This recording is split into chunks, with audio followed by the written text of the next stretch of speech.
Tonight, as the modern world fades around you, we'll step back nearly 2,000 years to the bustling streets of ancient Rome, where citizens lived under the watchful eye of one of history's most sophisticated legal systems. From public floggings to exile on distant islands, the Romans turned punishment into an art form and courtroom drama into public entertainment. So dim your lights, find that perfect, comfortable position, and join me on a journey through the fascinating world of Roman justice. And let me know in the comments where you're tuning in from and what time it is for you. It's always fascinating to see who's joining us from around the world. Now, dim the lights, maybe turn on a fan for that soft background hum, and let's ease into tonight's journey together. Imagine you've just woken up in ancient Rome, not as a senator draped in a pristine toga or an emperor lounging in a marble palace, but as an ordinary citizen. The sky outside your window is barely brightening, the streets still quiet except for the occasional rumble of a cart or the distant call of a street vendor. You stretch, feeling the rough texture of your simple tunic against your skin. Today is no ordinary day. Today you've been summoned to the forum to witness the public trials that have become both entertainment and warning in this sprawling empire. Rome wasn't built in a day, and neither was its legal system. What began as simple customs enforced by tribal elders evolved over centuries into one of history's most sophisticated codes of law. The foundation was laid around 450 BCE, with the 12 tables, bronze plaques displayed in the forum that spelled out the basic rights and responsibilities of Roman citizens. These weren't philosophical musings about justice. They were practical, sometimes brutally direct statements about what would happen if you stepped out of line. If you break someone's bone, you shall pay 300 asses if the injured person is free, and 150 if a slave. A patron who defrauds a client shall be accursed. Any woman who walks the streets at night shall be considered a prostitute. The tables didn't mince words, and neither did the punishments that followed. As you make your way toward the forum,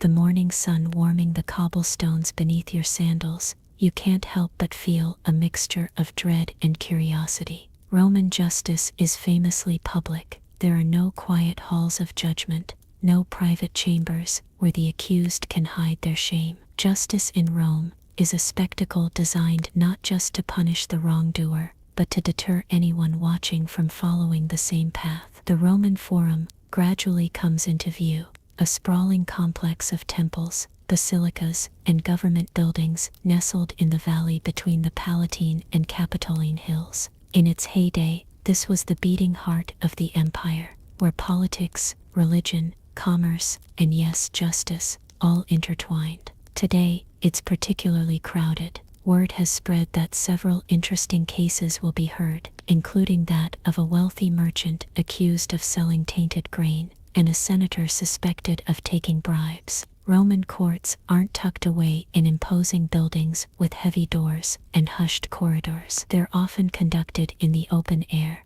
under the vast sky, with an audience free to gather around. As you approach, you can already see the wooden tribunals that have been set up, elevated platforms where the magistrates will sit in their curial chairs, special folding seats inlaid with ivory that signify their authority to judge. The crowd is a colorful mix of Roman society. Wealthy citizens in bright white togas with purple borders stand near laborers in simple brown tunics. Women, although they cannot vote or hold office, are present too, watching from the edges of the gathering. Even slaves have come, standing behind their masters, eyes carefully lowered, but ears attentively listening. Everyone in Rome understands that knowing the law and its consequences is essential for survival. But before we take our place among the spectators, let's understand what makes Roman justice so uniquely Roman. Unlike our modern systems, with their careful separation of powers, Roman law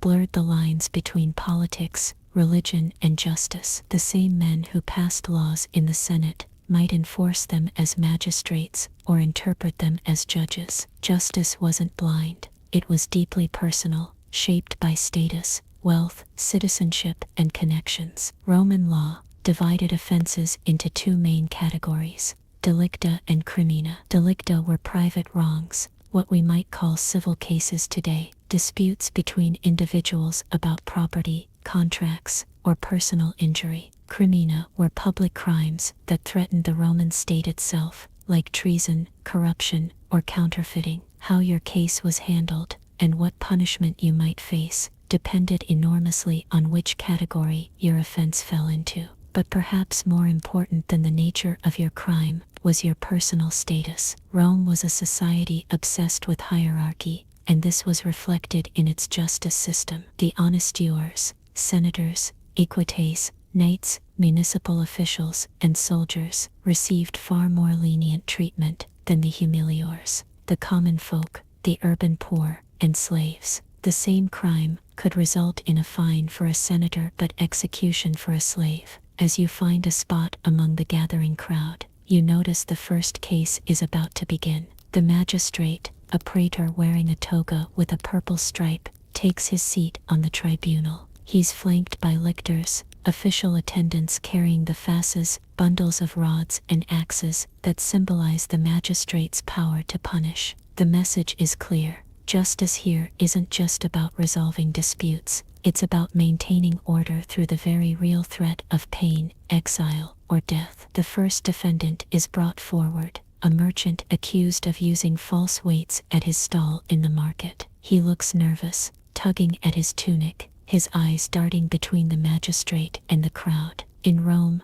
reputation is everything, and public humiliation can be as devastating as physical punishment. The accuser, another merchant from the same market, presents his case first, speaking in rapid Latin and gesturing wildly toward the defendant. In Roman trials, there were no professional lawyers, as we know them today. Citizens were expected to speak for themselves, or if they were wealthy enough, hire a skilled orator to speak on their behalf. These advocates weren't trained in law specifically, but in the art of persuasion. The most successful were masters of emotion, able to move a judge or jury with carefully calculated displays of indignation, pity, or righteous anger. The accused merchant has no such advocate. He stumbles through his defense, claiming that the weights were damaged accidentally, not tampered with intentionally. The magistrate listens, his face impassive, occasionally asking a clarifying question.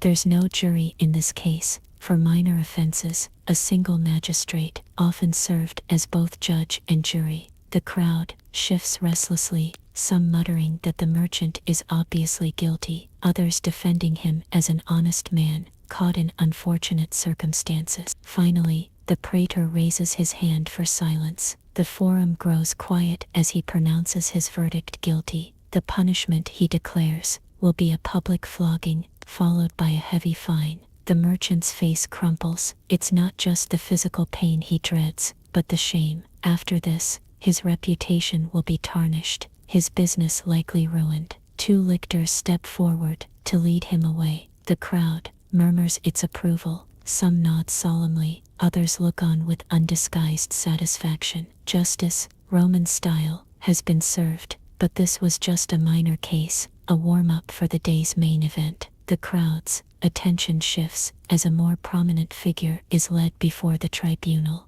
Lucius Cornelius, a senator accused of taking bribes to influence a vote on grain distributions. This is no longer a case for a single magistrate, but a full criminal trial. The stakes are higher, the procedures more formal, and the potential punishments far more severe. For crimes that threaten the state itself, Rome developed specialized courts called quaestiones perpetuae, permanent investigations. Each dealt with a specific type of offense: extortion, treason, electoral corruption, or murder. Today's trial falls under the court for corruption, and the scene has shifted to a more formal setting, a basilica adjacent to the forum, its marble columns providing some respite from the increasingly hot sun. Lucius Cornelius stands tall, draped in an expensive toga, his expression calm despite the serious charges. Unlike the merchant, he has come prepared with not one but 3 advocates, professional orators, whose eloquence is famous throughout Rome.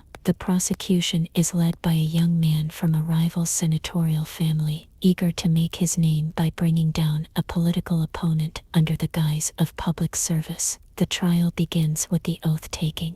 Both the accused and the accusers swear by Jupiter that their testimony will be truthful. Perjury in Rome isn't just a crime against the court, it's an offense against the gods themselves, punishable not just by law, but potentially by divine retribution. The Romans, for all their practical approach to justice, never fully separated law from religion. The prosecution speaks first, painting a damning picture of Lucius as a man who placed personal gain above the welfare of Rome. They present evidence, tablets showing suspicious payments, testimony from slaves extracted under torture, as was customary, and witnesses who claim to have seen Lucius meeting secretly with foreign grain merchants before the crucial vote.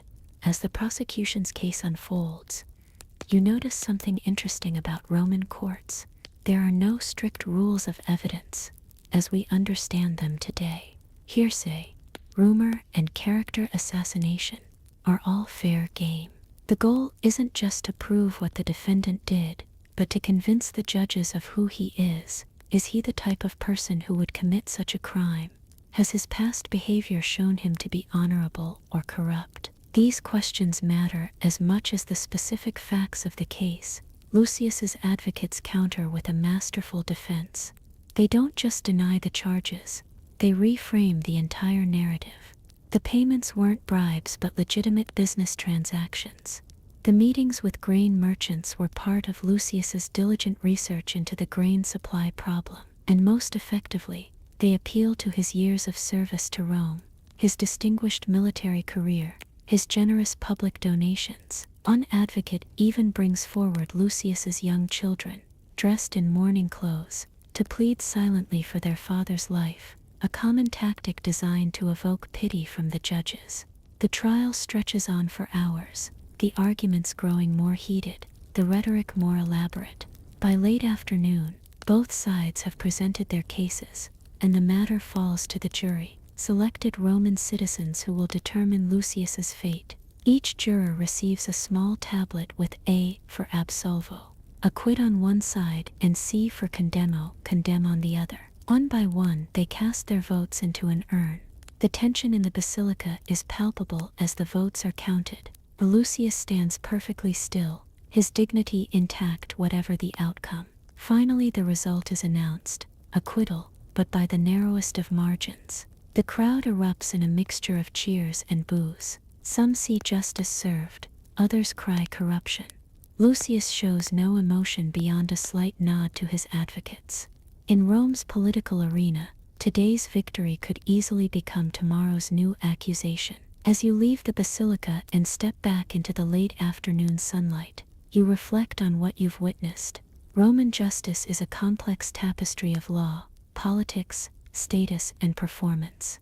It can be brutally efficient, as with the merchant's swift punishment, or elaborately theatrical, as with the senator's trial, but always it serves a dual purpose: to resolve conflicts and to reinforce the social order that keeps Rome functioning. The shadows are lengthening now, as you make your way through the forum, passing by other tribunals where lesser cases are still being heard. A pickpocket caught red-handed, a dispute between neighbors over a property boundary, a freedman accused of disrespecting his former master. Each case a small drama playing out against the grand backdrop of the eternal city. But Rome's justice system wasn't confined to the city itself. As the empire expanded, stretching from Britain to Egypt, from Spain to Mesopotamia, Roman law spread with it. In the provinces, justice was administered by governors who wielded enormous power, often with little oversight from Rome. This created opportunities for both fair governance and terrible abuse. Consider the notorious case of Gaius Verus, governor of Sicily from 73 to 71 BCE. During his tenure, Verus turned the province's courts into instruments of personal enrichment. He extorted money from cities by threatening unfavorable judgments. He confiscated art and valuables from wealthy Sicilians through rigged trials. He executed Roman citizens without proper procedure and crucified pirates in the public square, despite having accepted bribes from those same pirates to release them. The Sicilians, pushed beyond endurance, finally petitioned Rome for relief. The case against Verus was taken up by a young, ambitious advocate named Marcus Tullius Cicero. The trial became one of Rome's most famous legal battles, with Cicero delivering a series of devastating speeches that laid bare Verus's crimes. Before the trial could conclude, Verus fled into exile, taking his stolen wealth with him but losing his reputation and position forever. The Verus case highlights both the strengths and weaknesses of Rome's provincial justice system. On one hand, even distant provincials had recourse to Rome's courts if a governor became too abusive. On the other hand, the system depended heavily on the character and integrity of individual administrators. A corrupt governor could inflict years of suffering before justice finally caught up with him. As night begins to fall over the forum, the day's legal proceedings gradually wind down. Magistrates retire from their tribunals, defendants are led away to face their punishments or celebrate their acquittals, and the crowd disperses, returning to homes and taverns to discuss the day's most interesting cases. You decide to follow a group heading toward a nearby tavern, curious to hear their takes on what you've witnessed. The tavern is warm and smoky, filled with the smell of wine and roasted meat. As you find a seat on a worn wooden bench, you overhear fragments of conversation about the senator's trial. Bought his way out, no doubt, grumbles an older man in a worker's tunic. Those tablets they found were damning. Another, better dressed, disagrees. The evidence was circumstantial at best, and remember his service during the Parthian campaign. Rome needs men like Lucius. A woman serving wine leans in to add her opinion. My cousin works in his household, says he's harsh with his slaves but fair. Doesn't seem the type to take bribes. The first man snorts, as if a slave would dare speak ill of his master, even to family. They're all corrupt, those senators. It's one law for them, another for us. There's truth in the tavern-goer's cynicism. Despite its sophistication, Roman justice was never truly equal. It operated on the principle that punishment should fit not just the crime but the criminal's social standing. This concept, so foreign to our modern ideals of equality before the law, was perfectly logical to the Romans. In their view, society functioned best when everyone knew their place and the consequences for stepping out of it. This inequality was codified in the very language of Roman punishment. For honest doers, penalties tended to be dignified, exile rather than imprisonment, fines instead of physical punishment, a clean beheading rather than crucifixion if execution was required. For humiliores, punishment was designed to be not just painful but degrading. Public flogging, forced labor in mines or galleys, execution by wild beasts in the arena, or the ultimate humiliation of crucifixion. Consider the crime of murder. A wealthy Roman citizen convicted of killing someone might be exiled to a pleasant island, allowed to live in comfort though far from Rome.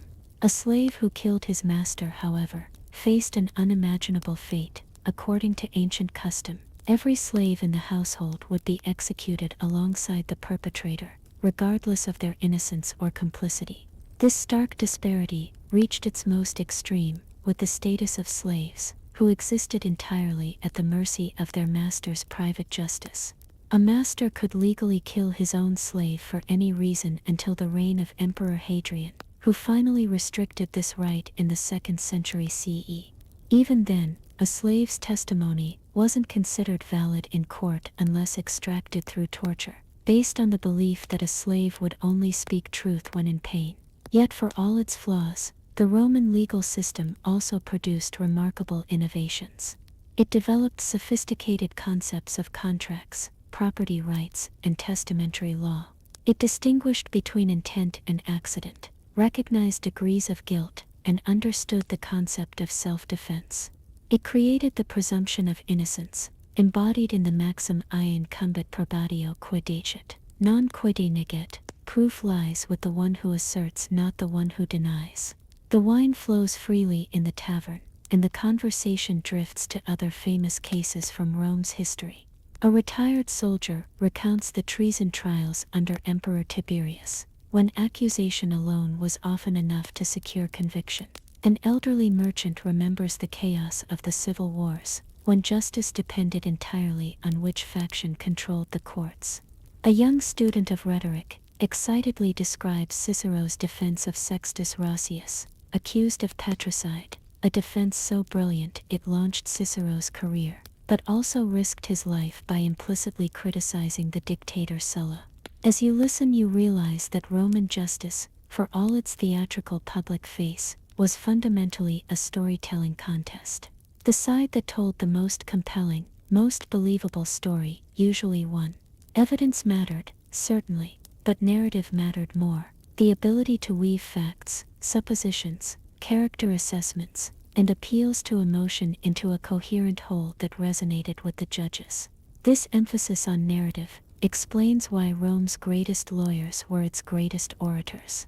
Men like Cicero, who could hold a crowd spellbound for hours, who could move listeners from laughter to tears within the same speech, who understood that in the Roman courtroom, justice was inseparable from persuasion. Night has fully fallen now, and the tavern grows rowdier. Your thoughts drift to what awaits those convicted in today's trials. Roman punishments were designed not just to penalize wrongdoing, but to restore the cosmic balance disturbed by the crime. They were also, crucially, meant to be seen, to serve as warnings and deterrents, public reminders of the price of challenging the established order. For minor offenses, fines were common, scaled according to the severity of the crime and the wealth of the offender. Physical punishments ranged from a simple beating with rods fustigatio to more severe flogging with whips often embedded with metal or bone flagellatio. These punishments were administered publicly, usually in the forum, with the condemned stripped to the waist and tied to a post. Imprisonment wasn't typically used as a punishment itself, but rather as a means of holding the accused until trial or execution. Roman prisons like the infamous Mamertine were dark, damp, and disease-ridden, places of suffering rather than rehabilitation. Some prisoners were bound in painful positions, or placed in stocks. Others were shackled to walls, or confined in cells so small they couldn't stand upright or lie down fully. For more serious crimes, especially among the lower classes, forced labor provided both punishment and utility to the state. Condemned criminals might be sent to work in mines or quarries, where conditions were so brutal that the sentence was often tantamount to a slow death. Others were sentenced to the galleys, chained to oars and forced to row until exhaustion claimed them. Women convicted of capital crimes might be sent to work in brothels as a form of both punishment and degradation. Exile exilium was reserved primarily for the upper classes, particularly for political crimes. It came in varying degrees of severity, from relegatio confinement to a specific region, often quite comfortable, to deportatio banishment to a remote, harsh location with loss of citizenship and property. Famous exiles included the poet Ovid, relegated to Temis on the Black Sea for his controversial poetry and some mysterious offense against Emperor Augustus, and Seneca, Nero's former tutor, who was forced to commit suicide after being implicated in a plot against the emperor. The tavern begins to empty as the night deepens, workers heading home to rest before another day of labor. You finish your wine, pay the innkeeper, and step out into the quiet streets of Rome. In the distance you can see the silhouette of the carcer, Rome's main prison, a squat, forbidding structure nestled against the Capitoline Hill. Tomorrow, some of today's condemned will face their punishments there. For the most serious crimes, especially those committed by slaves and the lower classes, death awaited, and Rome had developed execution into a ghastly art form, with methods designed to maximize suffering, humiliation, and public spectacle. The arena provided one venue, where condemned criminals might be forced to fight as gladiators, or simply thrown to wild beasts, damnatio ad bestias, for the entertainment of the crowd. Crucifixion, crucifixio, perhaps the most infamous Roman punishment, was reserved for slaves, pirates, and enemies of the state. The condemned would be stripped, flogged, and forced to carry the crossbeam to the execution site, where they would be either tied or nailed to the cross and left to die slowly from exhaustion, exposure, and asphyxiation. The process could take days, and the bodies were often left hanging as warnings. For Roman citizens convicted of heinous crimes, beheading offered a quicker, more dignified death. Others might face the cullius, the punishment of the sack reserved for parricides, those who killed their parents or close relatives. The condemned would be sewn into a leather sack along with a dog, a rooster, a monkey, and a snake, then thrown into the Tiber to drown, a symbolic erasure of one who had violated nature's most sacred bond. These punishments may seem barbaric to modern sensibilities, but to the Romans, they made perfect sense. Crime wasn't just an offense against society, but a disruption of the natural order, which needed to be emphatically restored. Punishment wasn't primarily about rehabilitation, but about vengeance, deterrence, and maintaining the social hierarchy that held their world together. Walking through the darkened streets, past the silent forum, where today's dramas played out, you reflect on the strange paradox of Roman justice. It was simultaneously sophisticated and brutal, principled and prejudiced, a system that produced enduring legal concepts while enforcing rigid social inequalities through pain and fear. As you turn toward home, you pass a small shrine to Justitia, the goddess of justice. In one hand, she holds scales, carefully balanced; in the other, a sword, ready to strike. No blindfold covers her eyes. Roman justice saw clearly who stood before it and judged accordingly. The statue's face is serene, impassive, much like the magistrates who meted out justice today. Tomorrow, the cycle will begin again. More accusations, more defenses, more punishments, the eternal rhythm of justice in the eternal city. The night is deep now, the streets nearly empty. Tomorrow, you'll return to your ordinary life, but you'll carry with you what you witnessed today: the merchant's shame, the senator's narrow escape, the endless negotiations of power and punishment that keep Rome functioning. You'll walk more carefully, speak more cautiously, aware that in this magnificent, merciless city, justice is always watching, never blind, and rarely forgiving.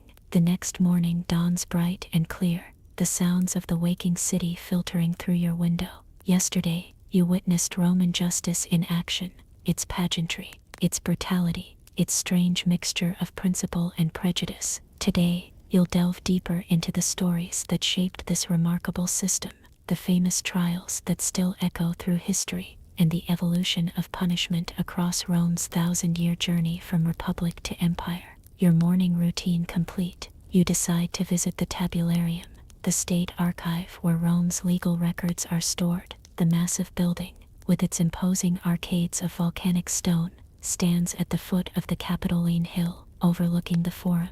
Inside, scribes and officials move purposefully among shelves laden with scrolls and tablets, the accumulated legal memory of Rome. You've arranged to meet a friend here, Gaius Plinius, a minor official in the praetor's office, who has promised to share some of Rome's most fascinating legal tales. You find him in a quiet corner, already poring over several ancient scrolls. He looks up with a smile as you approach, gesturing for you to sit on the bench beside him.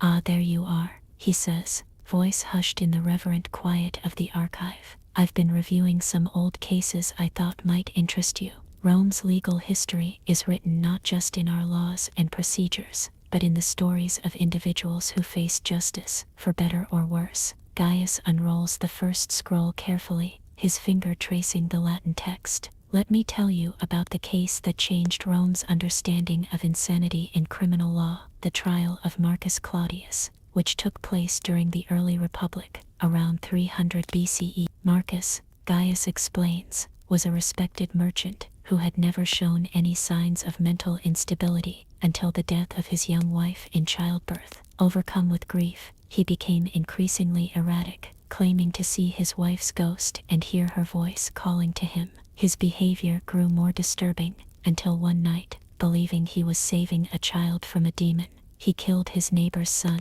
When brought to trial, Marcus appeared entirely lucid, able to describe his actions in detail, but insisting they had been necessary to battle supernatural forces. His family pleaded that he was not in his right mind, that grief had broken something essential within him.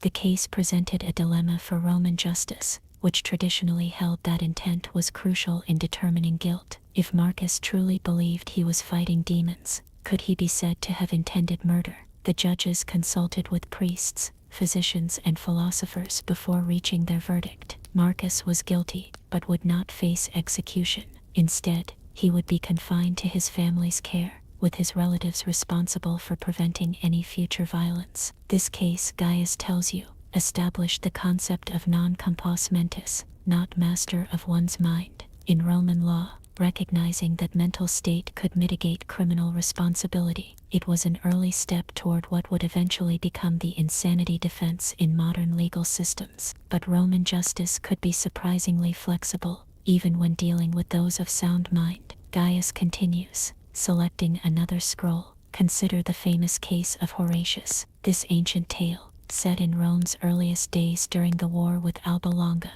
tells of three brothers from Rome, the Horatii, who fought against three brothers from Alba, the Curiatii, to settle the conflict. Horatius, the sole survivor of the combat, returned victorious to Rome, but when his sister saw him carrying the cloak of her Alban fiancé, whom Horatius had killed, she began to weep and curse her brother. In a rage, Horatius killed her, declaring, "So perish any Roman woman who mourns an enemy." Horatius was immediately arrested and brought before the king for the murder of his sister. The law was clear. He had committed sororicide, a capital offense, yet he had also just saved Rome through his victory over the Curiatii. The king, unwilling to execute a hero, but unable to simply pardon a murderer, devised a unique solution. He established a special court of appeal for Horatius. Before this court, Horatius's father made an impassioned plea. He had already lost 2 sons in service to Rome and his daughter to her brother's sword.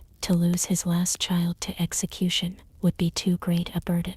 The court acquitted Horatius, but with a condition. He must perform expiatory rituals to cleanse his spiritual pollution and appease the gods. Horatius passed beneath a wooden beam, symbolically taking on the yoke of punishment, and made sacrifices to atone for his crime. This early case, Gaius explains, established one of Rome's most important legal principles, that justice must sometimes bend to accommodate extraordinary circumstances. It wasn't about whether Horatius had committed the crime.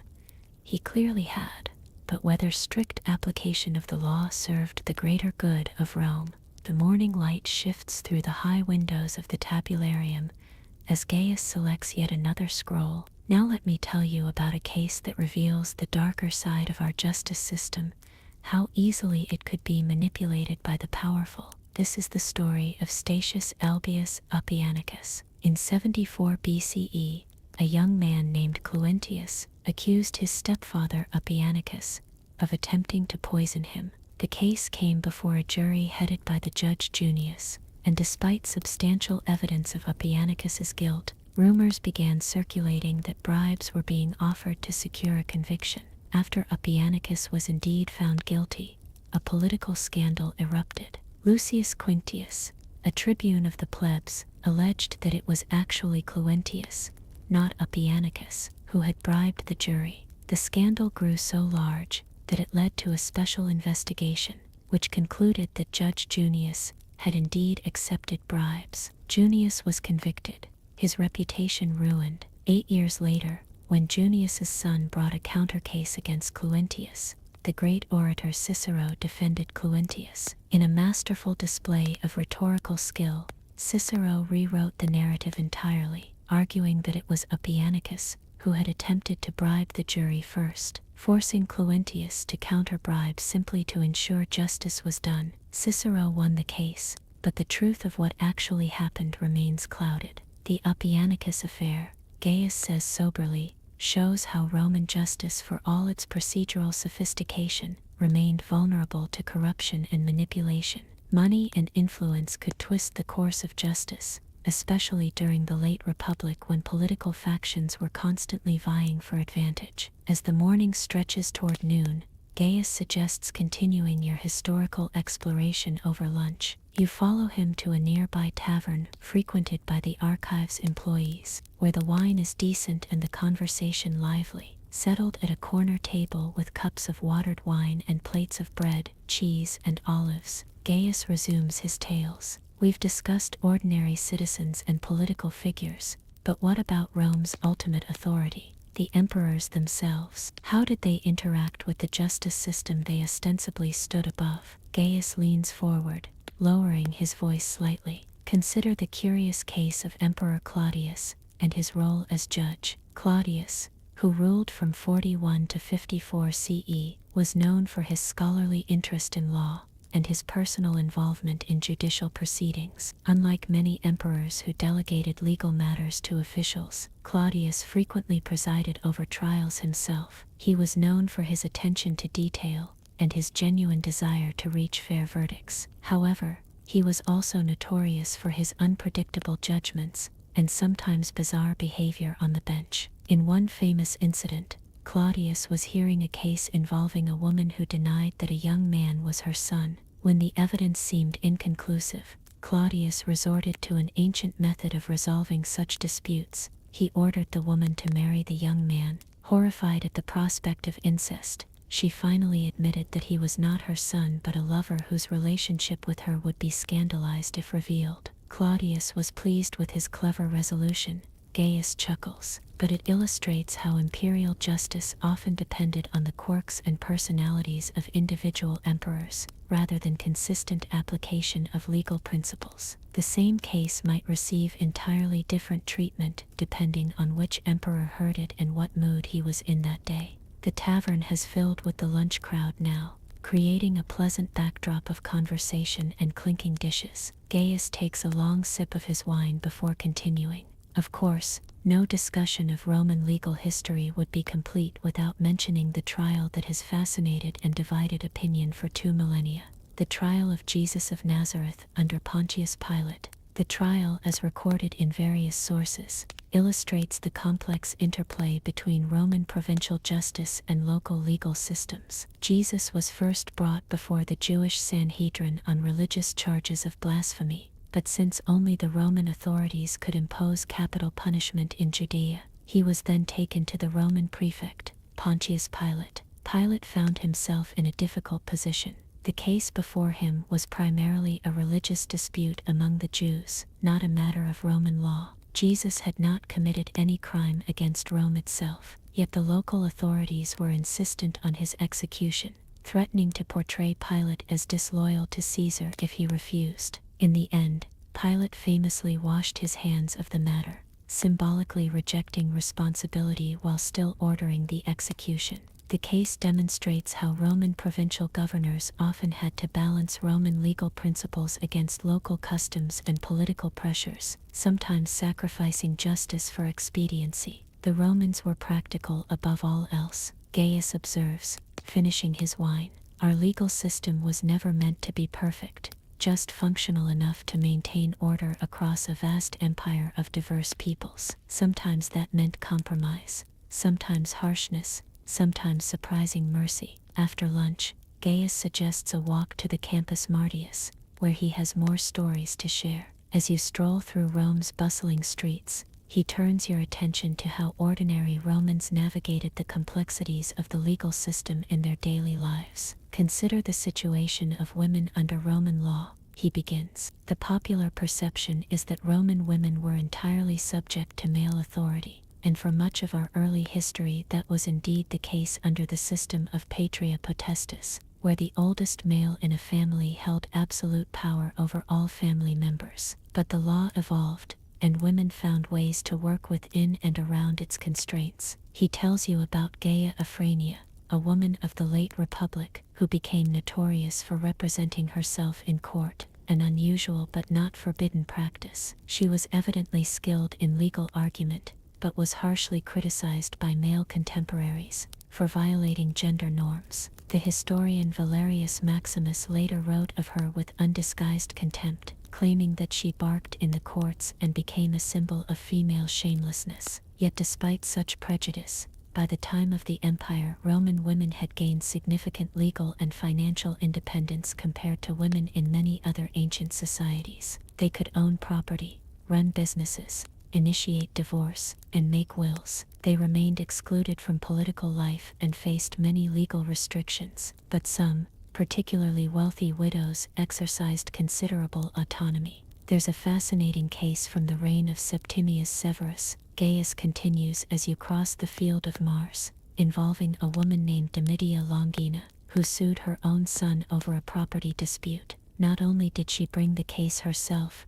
but she won, against the opinion of most observers who thought family loyalty should have prevented her from suing in the first place. The afternoon sun is warm on your faces as you approach the massive structure of the Theatre of Pompey. Finding a shaded spot on the steps, Gaius returns to his theme of how ordinary Romans interacted with the justice system. For most Romans, especially those of modest means, formal courts were a last resort, not a first option. He explains, the expense, time, and uncertainty of litigation meant that many disputes were resolved through informal mediation or simply endured. He describes how neighborhood associations, professional guilds, and family networks often served as the first line of conflict resolution.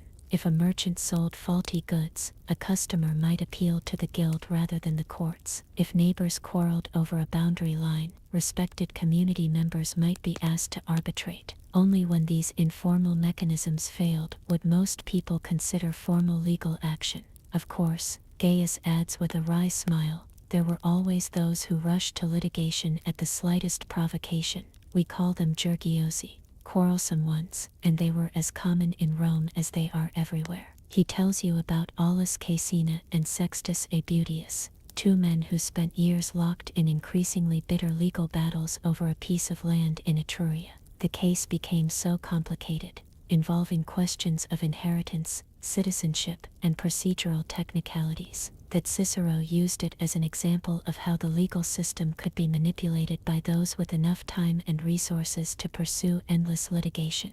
As the afternoon begins to wane, Gaius suggests one final stop on your tour of Roman legal history. You make your way to the Esquiline Hill, to a quiet street where an unusual monument stands, a small shrine dedicated to Veritas, the goddess of truth.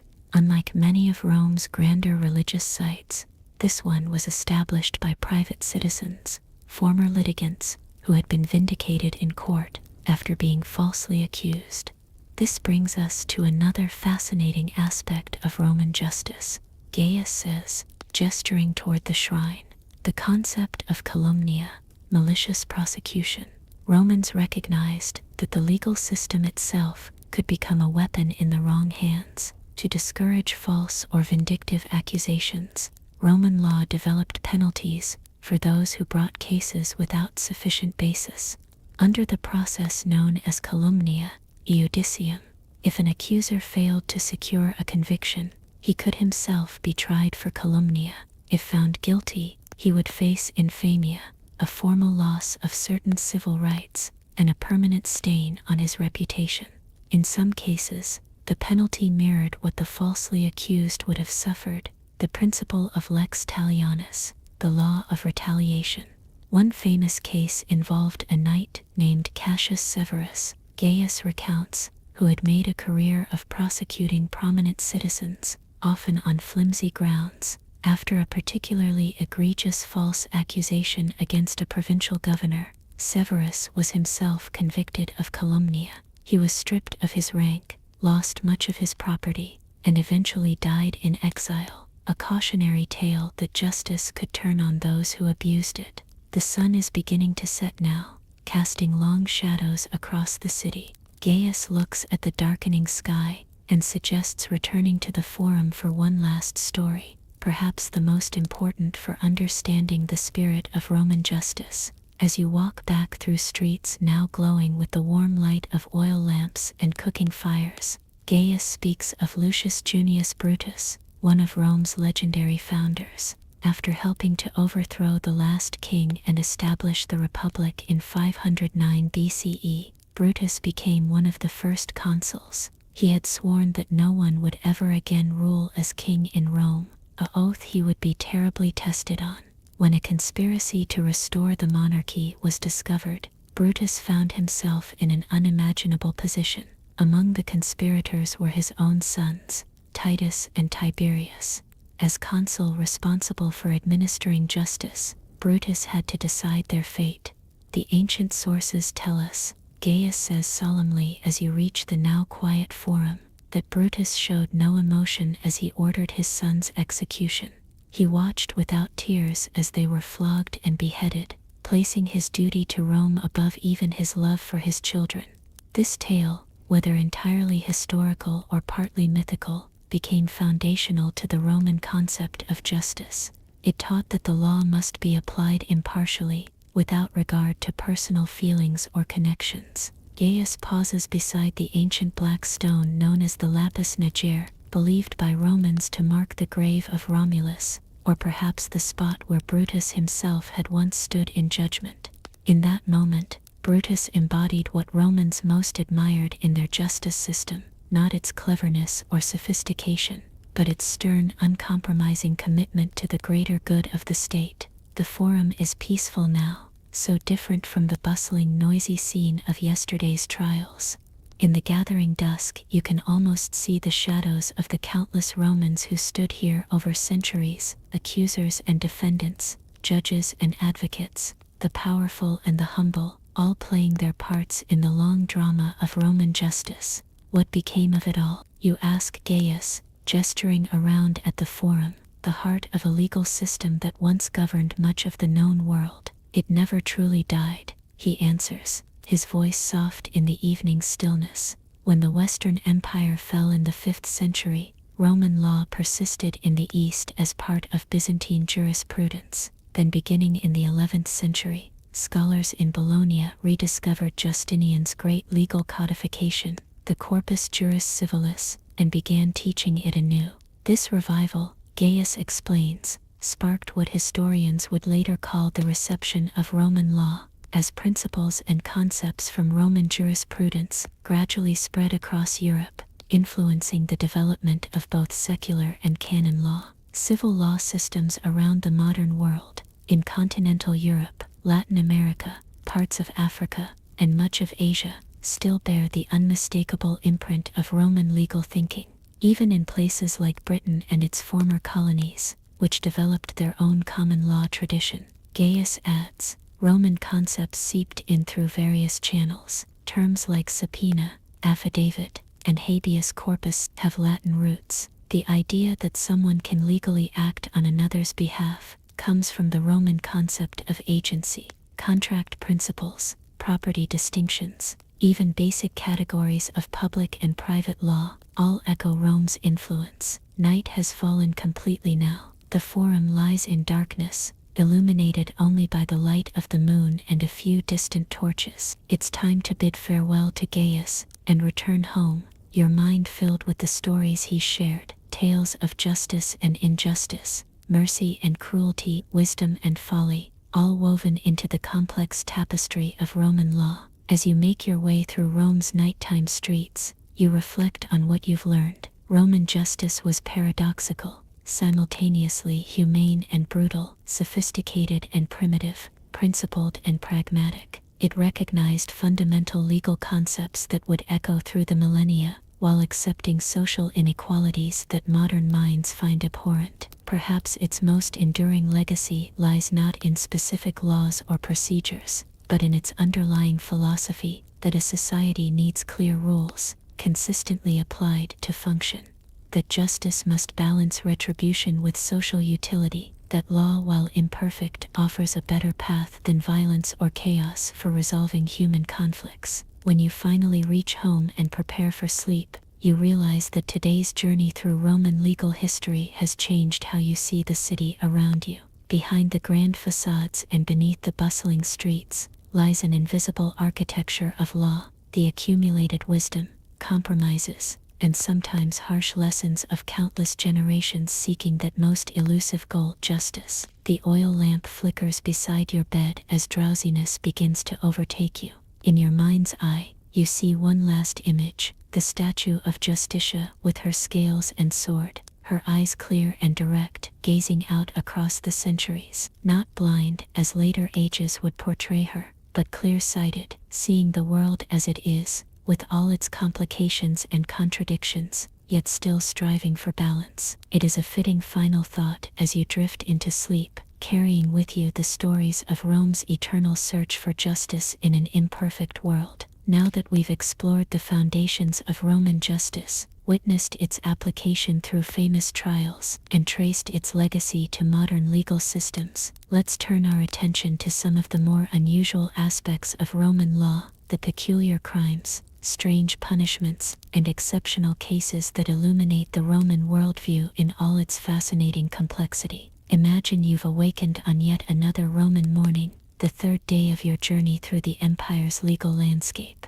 This time your guide isn't the scholarly Gaius, but his cousin Livia, a sharp-witted widow who has navigated Rome's legal system firsthand during a lengthy property dispute with her late husband's family. She has promised to show you aspects of Roman justice that official histories often overlook. You meet Livia at the Temple of Vesta in the Forum, where the sacred fire of Rome is tended by the Vestal Virgins. These priestesses, chosen from noble families between the ages of 6 and 10, served for 30 years, maintaining the eternal flame that symbolized Rome's hearth. They were among the few women in Rome granted legal independence, free from paternal authority, and able to manage their own affairs. But this freedom came at a terrible price. Livia explains, her voice low as you pass the temple's elegant circular form. The Vestals served under the direct authority of the Pontifex Maximus, Rome's chief priest, and lived under the most severe religious law.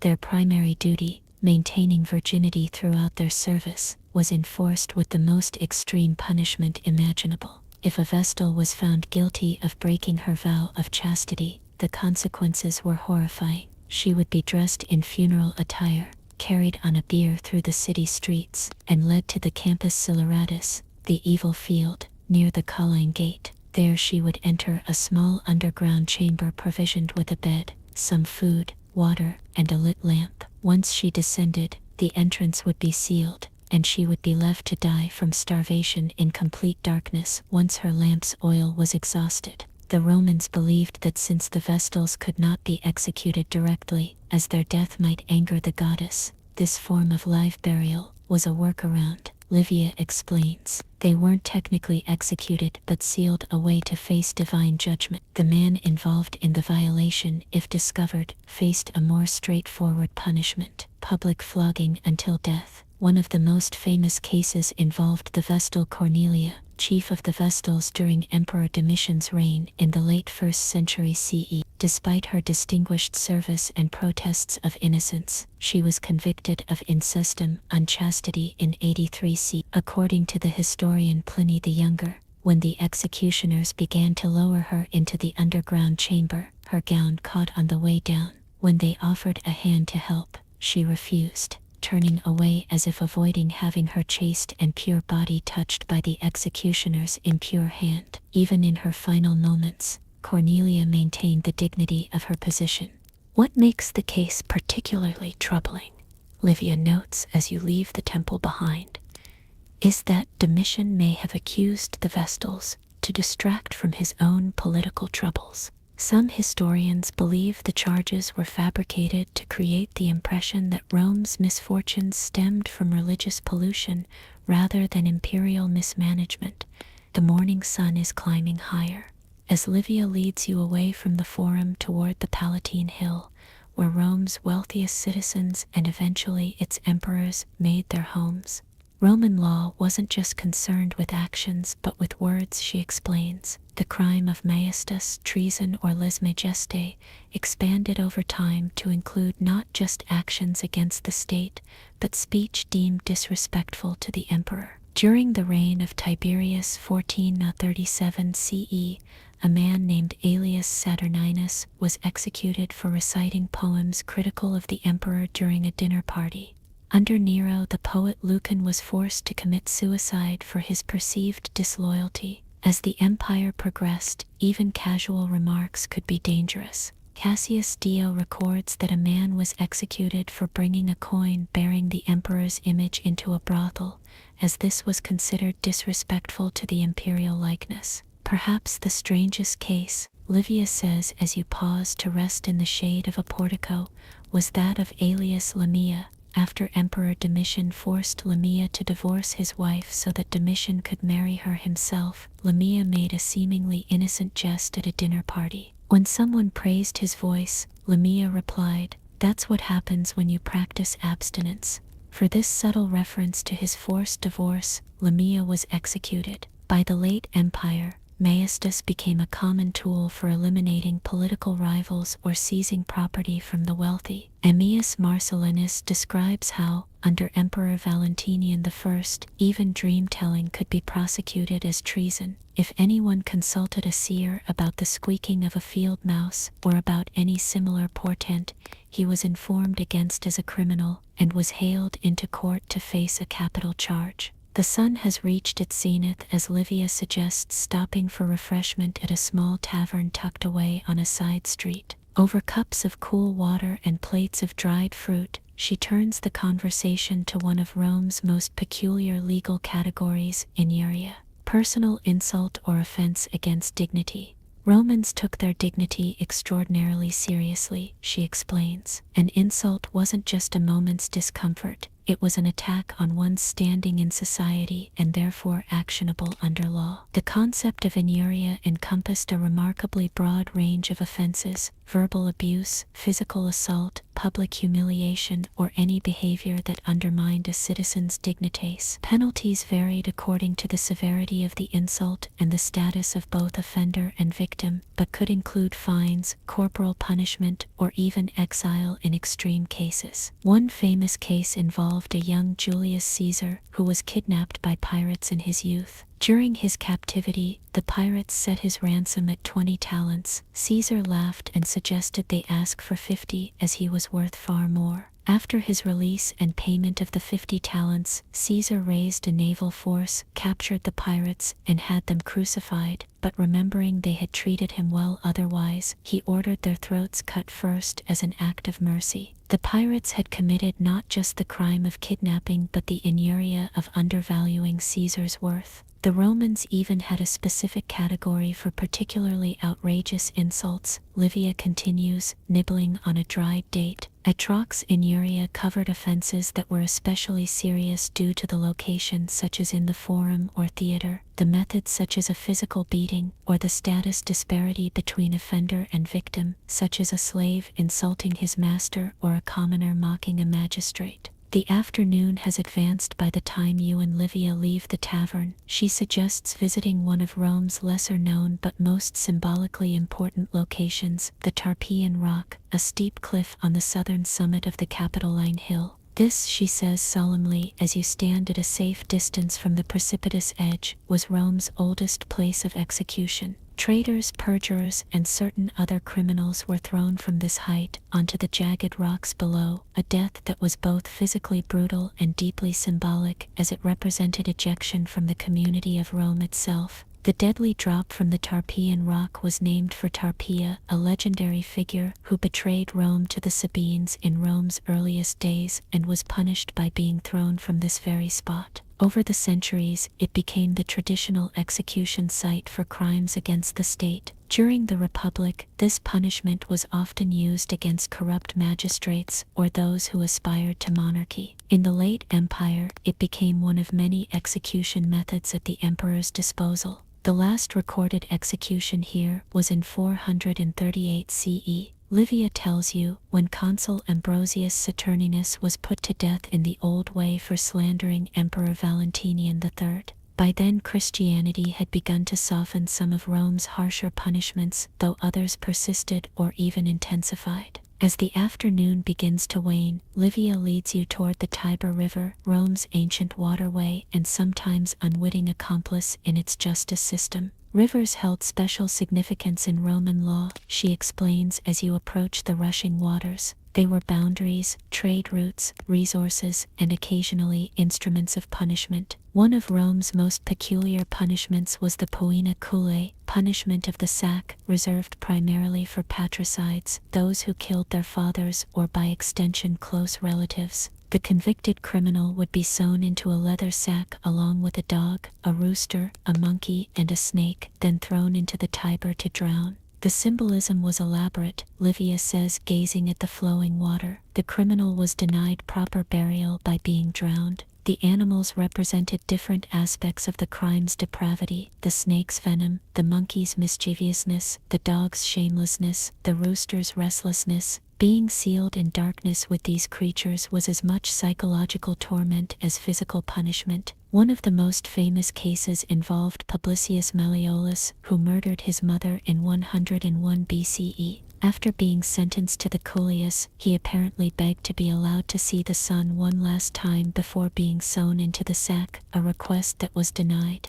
His case established the precedent for matricide being punished in the same way as patricide. The punishment evolved over time, Livia notes. During periods when Rome wanted to show greater clemency, the condemned might be sent to fight wild beasts in the arena instead, a chance however slim at survival. By the late Empire, the full Coelius ritual was reserved for the most egregious cases, while simple drowning or beheading became more common for ordinary familial murders. The sun is beginning to set as you and Livia cross the Pons Fabricius, Rome's oldest surviving bridge, toward the island in the Tiber. This small piece of land, shaped like a ship, houses the temple of Aesculapius, god of medicine, and serves as a sanctuary for the sick. Even in medical matters, the Romans found ways to interlace healing with punishment. Livia remarks as you pass the temple. Consider the case of the Vestals during an outbreak of plague. When conventional remedies failed to stem the disease, the Romans decided that religious impurity must be to blame. Two Vestals, Opimia and Floronia, were accused of breaking their vows of chastity. Floronia committed suicide before trial, while Opimia was buried alive in the traditional manner. The male participant, Lucius Quintilius, was flogged to death in the Forum. The plague predictably continued unabated. As darkness begins to fall, Livia suggests one final stop on your tour of Rome's unusual legal landscape: the carcer, Rome's ancient prison tucked against the slope of the Capitoline Hill. Unlike modern prisons, the carcer wasn't primarily a place of long-term punishment, but a holding facility for those awaiting trial or execution. The Romans didn't see imprisonment itself as an effective punishment, Livia explains as you approach the grim stone structure. They preferred penalties that were public, immediate, and either physically painful or socially humiliating. Long-term incarceration seemed pointless. Why feed and house criminals at state expense when they could be punished more efficiently? The carcer consisted of two levels: an upper chamber where most prisoners were kept, and the dreadful Tullianum, a lower dungeon reserved for important state enemies awaiting execution. This underground cell, originally a water cistern, was accessed only through a hole in its ceiling.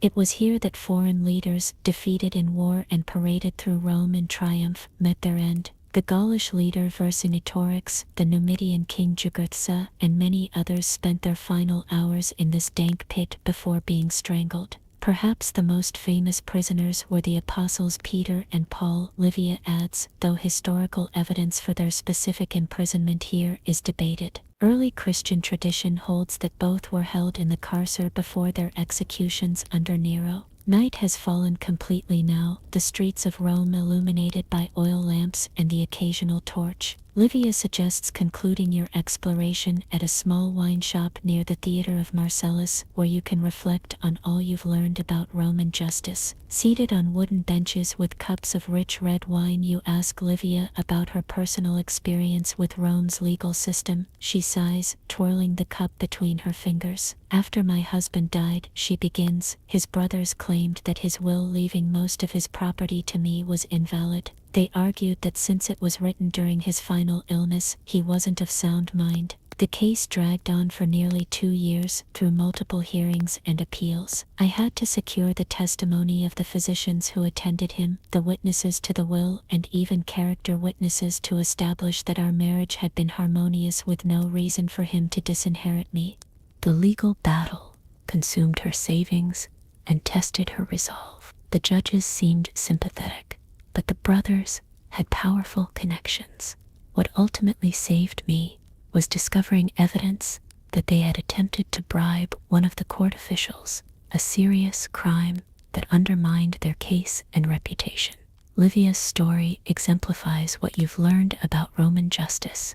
its blend of principle and pragmatism, its vulnerability to influence and connections, and the way individual character and reputation could often matter as much as evidence or statute. As the night deepens and your wine cups are refilled, Livia offers some final reflections on Rome's complex relationship with justice. Romans didn't create their legal system with some grand philosophical vision, she says. They built it piece by piece over centuries, responding to practical problems and immediate needs. When something worked, they kept it. When it didn't, they modified it or abandoned it. The result wasn't perfectly logical or consistently humane, but it was remarkably effective at holding together the most diverse empire the world had yet seen. She raises her cup in a toast to Roman justice, imperfect, practical, sometimes cruel, occasionally wise, and endlessly fascinating. May we learn from both its insights and its errors. As you drain your cup and prepare to bid Livia farewell, you realize that your 3-day journey through Roman legal history has transformed how you understand not just ancient Rome, but justice itself. Law isn't simply about abstract principles or written codes. It's about how societies balance order and freedom, retribution and rehabilitation, tradition and innovation. It's about the stories we tell ourselves about right and wrong, and the mechanisms we create to enforce those stories. Walking back to your lodgings through the quiet nighttime streets, you pass once more through the Forum, now deserted except for a few patrolling vigilas, Rome's watchmen and firefighters.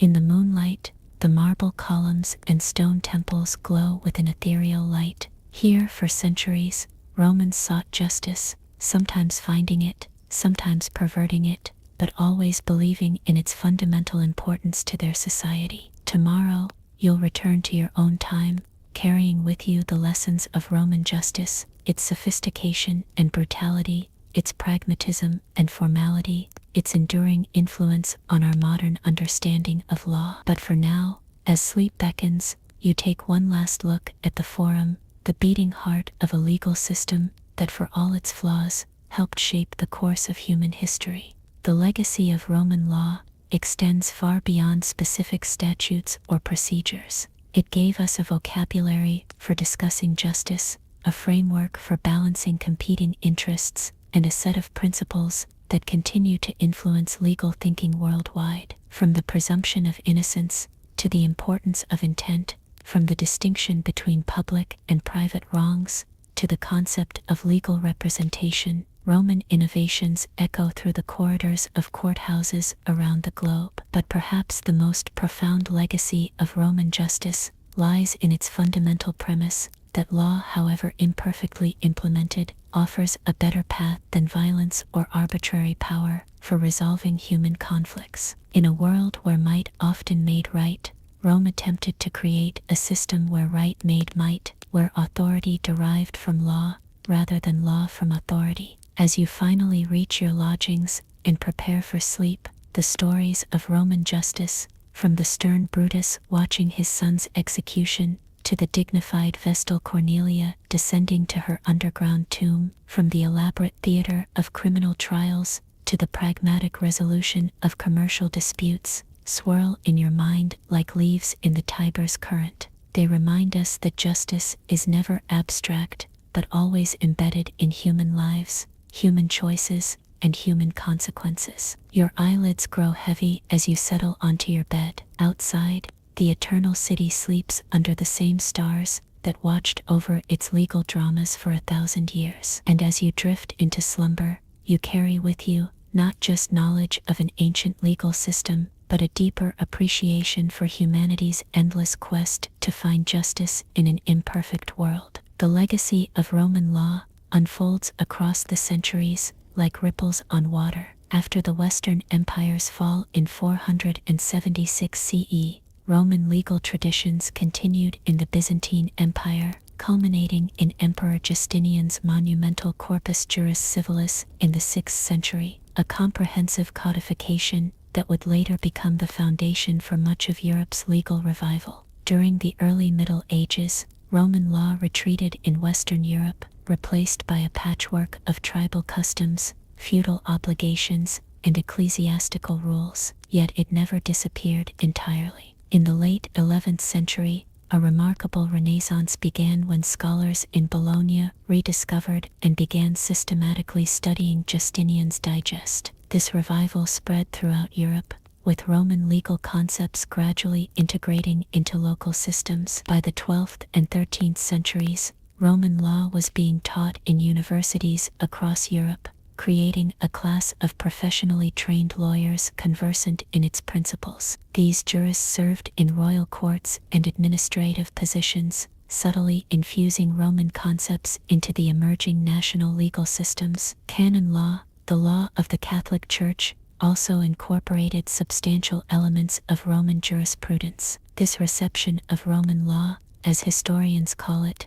proceeded differently in different regions. In southern France, Spain, and Italy, Roman law was more directly adopted. In Germanic areas, it blended with local customs. In England, with its developing common law tradition, Roman influence was less direct but still significant, particularly in areas like maritime law, contract principles, and legal education. The modern civil law systems that now govern most of continental Europe, Latin America, parts of Africa, and much of Asia are descendants of this Roman law renaissance. Even in common law jurisdictions like the United States and United Kingdom, Roman concepts appear in legal vocabulary, procedural elements, and specific doctrines. Beyond these technical legacies, Roman law bequeathed something more fundamental: the ideal of law as a rational, systematic approach to human governance. The Romans may not have consistently lived up to this ideal.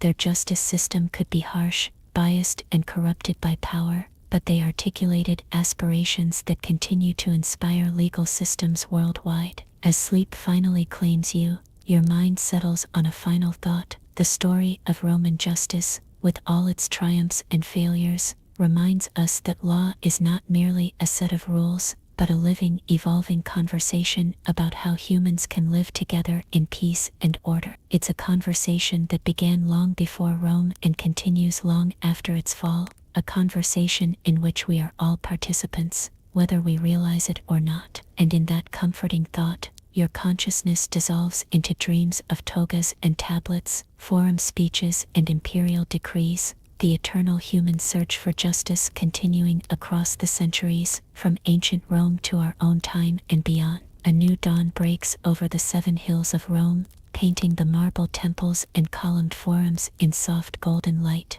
You've explored the foundations of Roman justice, witnessed famous trials, and uncovered strange punishments and peculiar laws. But there's still more to discover about how the Romans understood justice, not just in their courts and prisons, but in their literature, their philosophy, and their everyday moral reasoning. Today, your guide is neither Gaius the archivist nor Livia the widow, but Seneca, not the famous Stoic philosopher himself, but a freedman named after him, who serves as a scribe in the imperial palace. This Seneca has spent decades copying legal documents, philosophical treatises, and private correspondence, giving him unique insight into how Romans thought about justice beyond the formal legal system. You meet him in a small garden near the Palatine Hill, where he's waiting with a collection of scrolls under his arm. I thought we might begin with how Romans understood justice as a concept, he says, unrolling the first scroll to reveal a text of Cicero's De Officiis on duties. Before we can understand Roman laws, we must understand Roman values. For the Romans, justice, iustia, was part of a broader concept called virtus, moral excellence or virtue.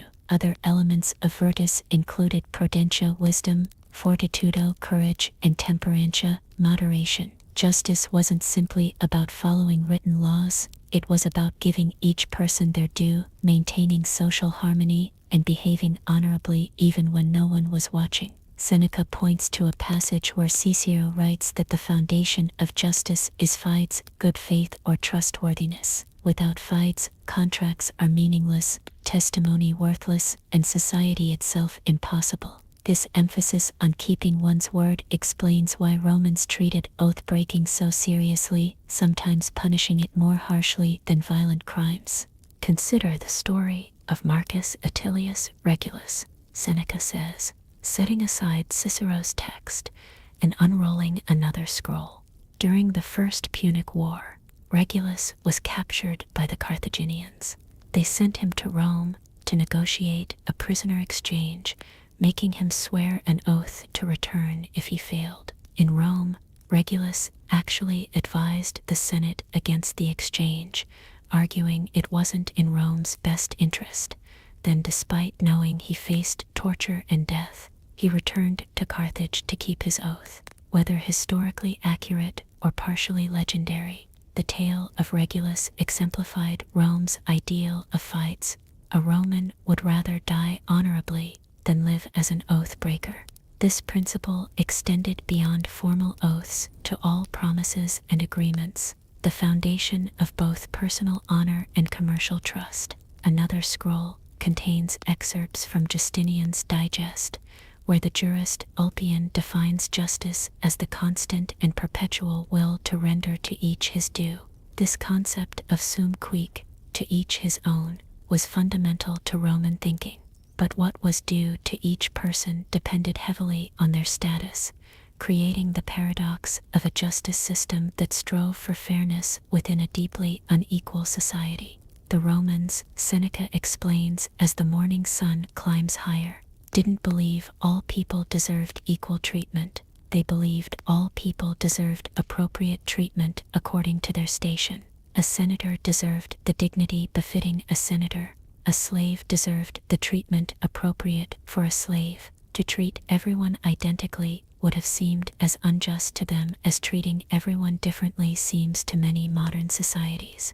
As you walk together through a colonnaded portico, sheltered from the increasing heat, Seneca turns to the relationship between law ius and equity equitas in Roman thought. While ius represented the strict letter of the law, equitas represented its spirit, the underlying principle of fairness that sometimes required flexibility in application. This tension created one of Rome's most interesting legal innovations, Seneca explains. The praetor, the magistrate who oversaw the courts, could issue an edictum, a statement of how he would apply and interpret the law during his year in office. Over time, these edicts created a body of praetorian law that supplemented and sometimes modified the rigid civil law. When strict application of a law would create injustice in a particular case, the praetor could intervene in the name of equitas. He tells you about a case from the late Republic involving two merchants, Sempronius and Marius. They had formed a partnership governed by a contract with very specific terms.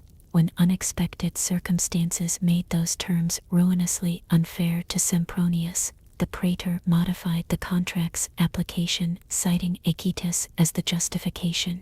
This flexibility allowed Roman law to evolve without formal legislative action, adapting to new situations while maintaining its authority. By midday, you've reached a small library near the Theatre of Pompey, where Seneca has arranged to show you some more private texts, personal letters and journals that reveal how ordinary Romans thought about justice in their daily lives. Public speeches and legal treatises tell us what Romans wanted others to believe about their values. Seneca says as he carefully unfolds a collection of wax tablets, private correspondence reveals what they actually believed. The first tablet contains a letter from a merchant named Lucius to his brother, complaining about a business dispute.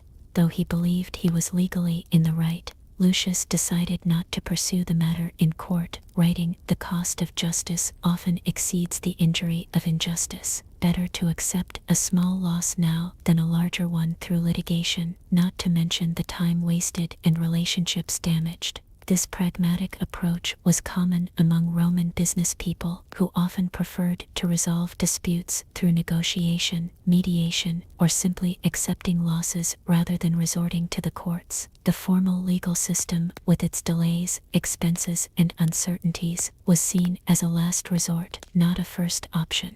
Another tablet reveals a more personal dilemma. a woman named Antonia writes to her sister about discovering that her son had stolen money from a neighbor. She returned the money secretly, punished her son privately, but never reported the theft, balancing her desire for her son to learn the consequences of his actions against her fear of public shame for the family. This informal justice, handled within families and communities, was far more common than formal legal proceedings. Most Romans, Seneca observes, encountered justice not in courtrooms but in households where the paterfamilias, the male head of the family, held significant legal power over family members. He could discipline children, arrange marriages, manage property, and even, in theory, impose capital punishment, though this right had become mostly symbolic by the imperial period. The family's internal justice system often substituted for public courts, especially for minor offenses and disputes.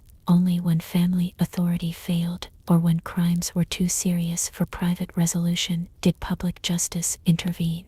This layered approach, family discipline backed by formal legal sanctions, helped Rome maintain order with a relatively small government apparatus. As afternoon approaches, Seneca suggests visiting the library of a wealthy senator who has granted you access to his collection of philosophical works on justice. Here, in a cool room lined with scroll-filled niches, you examine how Rome's greatest thinkers conceptualized justice. Seneca begins with Cicero, Rome's preeminent orator and philosopher, whose writings on natural law profoundly influenced later legal thinking. In De Legibus, on the laws, Cicero argued that true law is right reason in agreement with nature, universal, unchanging, and eternal. Human laws were valid only to the extent that they aligned with this natural law.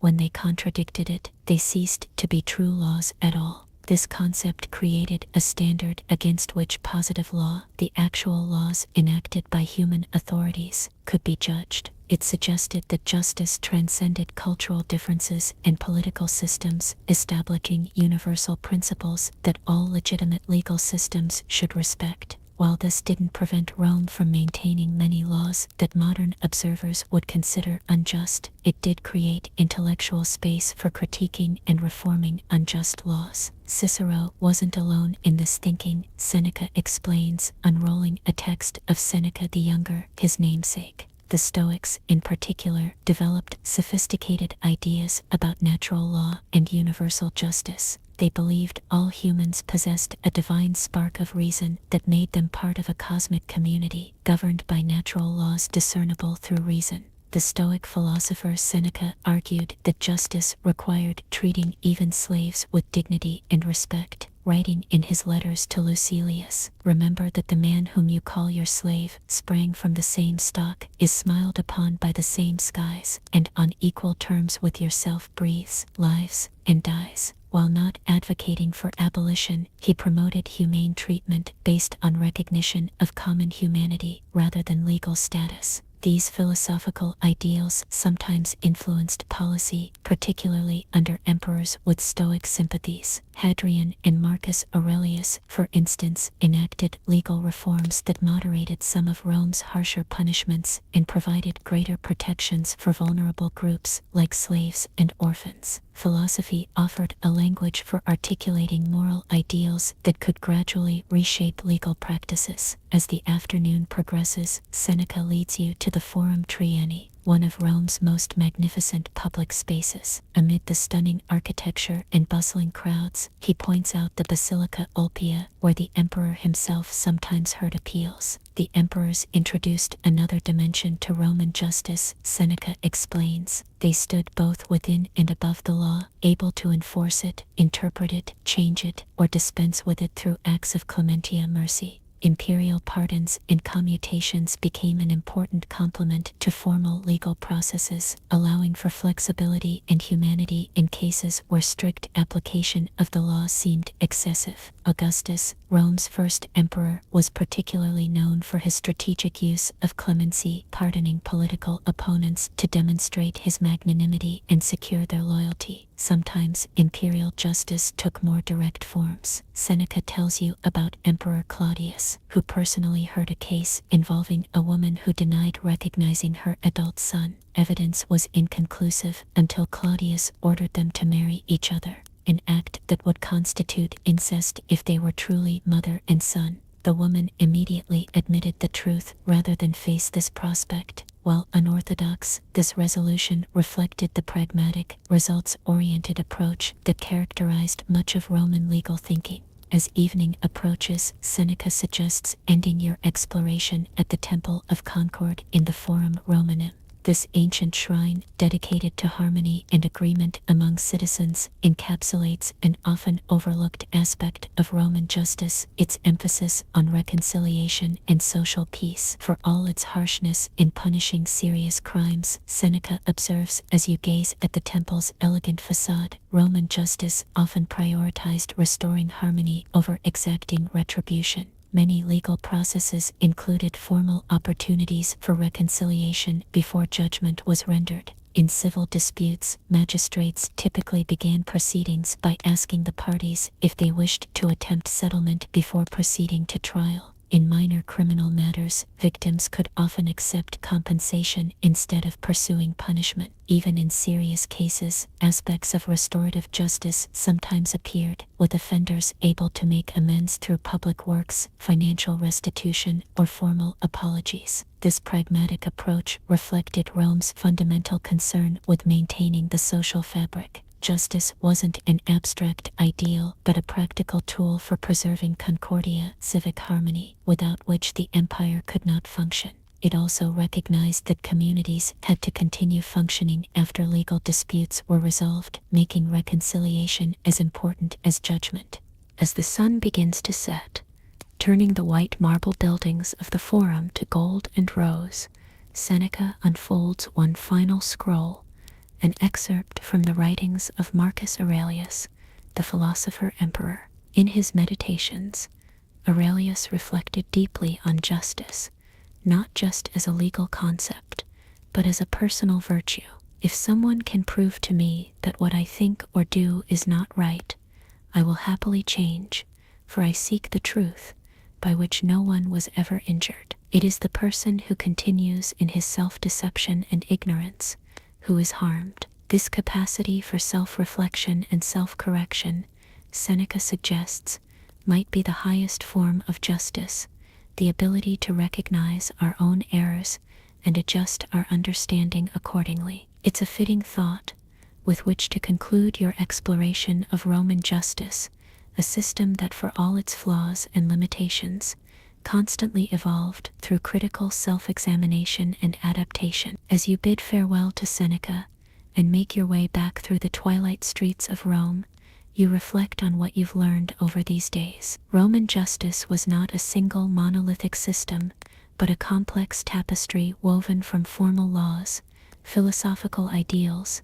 social customs, religious beliefs, and practical necessities. It was simultaneously harsh and flexible, principled and pragmatic, conservative and innovative. The night deepens as you reach your lodgings for the final time. Tomorrow you'll leave ancient Rome behind, but you'll carry with you a richer understanding of how one of history's most influential civilizations conceived of justice, not just as rules to be followed or punishments to be feared, but as a fundamental value that shaped everything from imperial policy to personal ethics. As sleep begins to claim you, you realize that Roman justice, in all its complexity, offers a mirror in which we can examine our own assumptions about law, fairness, punishment, and reconciliation. Across the centuries, the Romans speak to us not as perfect exemplars, but as fellow travelers on humanity's long journey toward justice,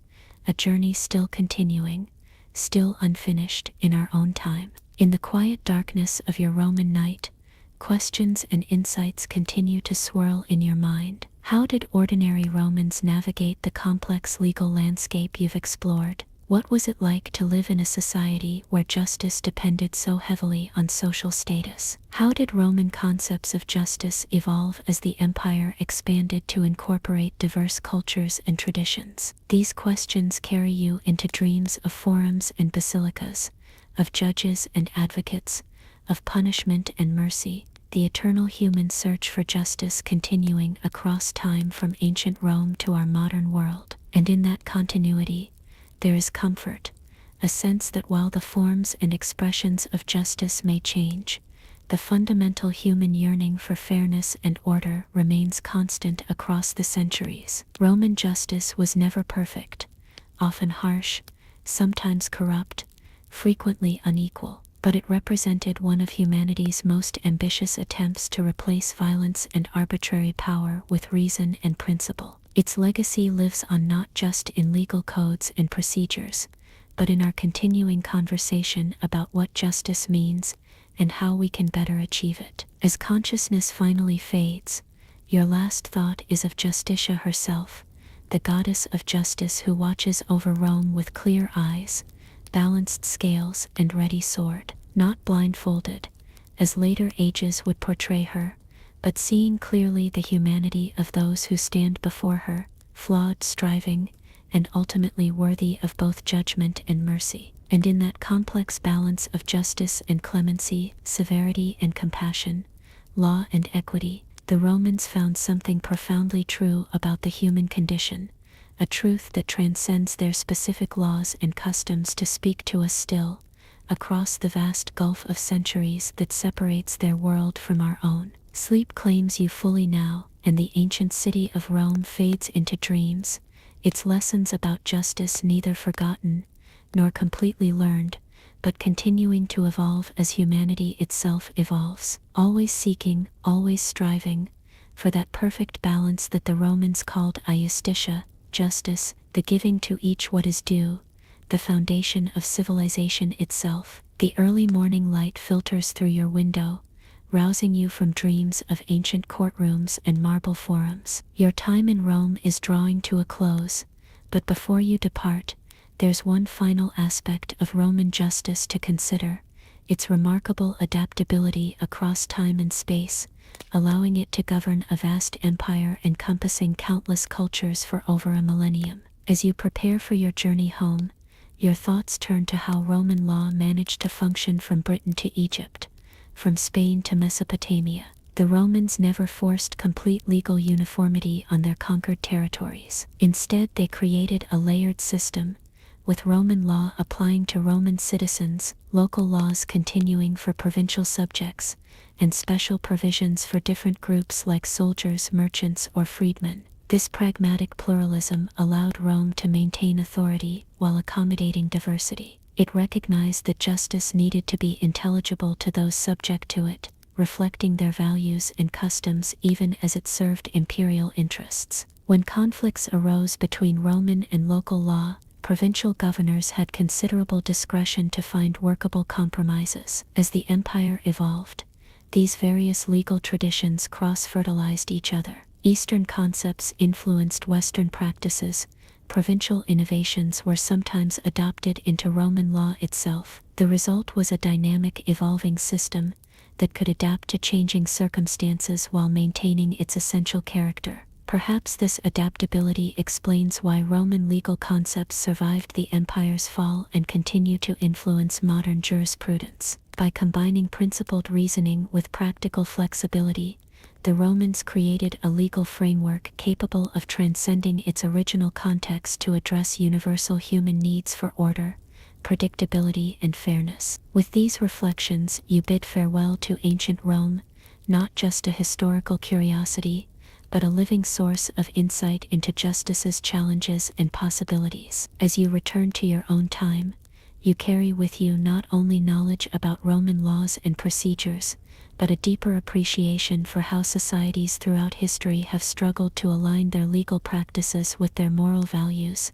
their practical needs, and their understanding of human nature. The Romans didn't solve all these challenges, no civilization has, but their sophisticated, pragmatic, and evolving approach to justice continues to offer valuable lessons. In their successes and failures, their insights and blindnesses, the Romans remind us that justice is never finished, never perfect, but always worth pursuing, a journey each generation must undertake anew, building on the wisdom of the past while addressing the challenges of the present. And so, with gratitude for these insights, you leave behind the eternal city and its ancient quest for justice, returning to our own continuing search for that same elusive ideal, the right relationship between law and morality, punishment and rehabilitation, authority and liberty. The journey continues, the conversation extends across centuries, and the Roman voice remains an essential part of humanity's ongoing dialogue about justice and its place in human society.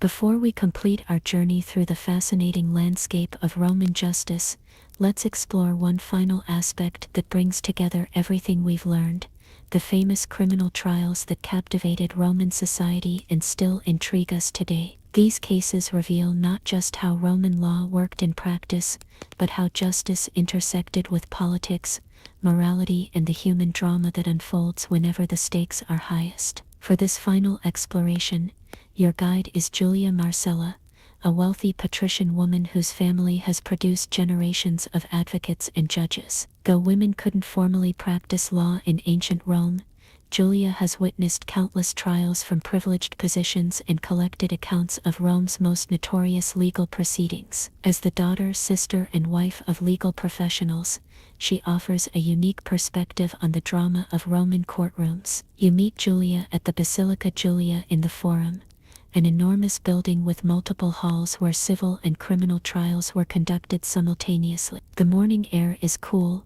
but the basilica is already buzzing with activity. Advocates preparing arguments, witnesses waiting nervously, curious onlookers gathering to watch the day's proceedings. Court cases were our theater, our sporting events, and our political battlegrounds all rolled into one, Julia explains as she leads you through the crowd. Major trials drew enormous audiences. People would arrive before dawn to secure good spots, bring food for the day, and sometimes stay until sunset. They'd cheer effective arguments, hiss at witnesses they disbelieved, and spread gossip about the participants. A famous trial could be the talk of Rome for months. Julia begins with what she considers the most politically significant trial in Roman history: the prosecution of Gaius Verus for corruption during his governorship of Sicily.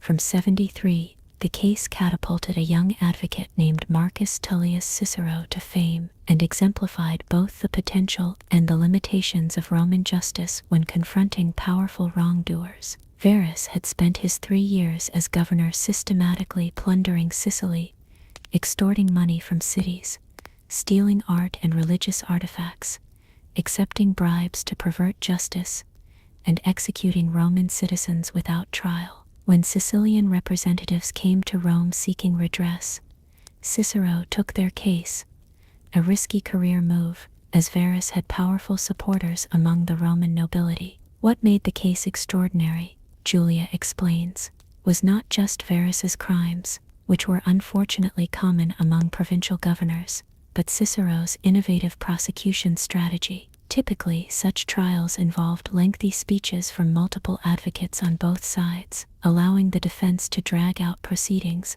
until public interest waned or political winds shifted. Cicero disrupted this pattern. Rather than delivering a traditional lengthy opening speech, he presented a concise outline of charges followed immediately by devastating witness testimony. This front-loading of powerful evidence shocked Verus and his defenders, who had expected more time to develop counter-strategies. When the evidence of Sicilian witnesses proved overwhelming, Verus fled into exile before the trial could conclude, tacitly admitting his guilt. The case established Cicero's reputation, demonstrated that provincial subjects could sometimes find justice in Roman courts, and temporarily chastened other governors contemplating similar abuses. Yet it also revealed the system's fragility.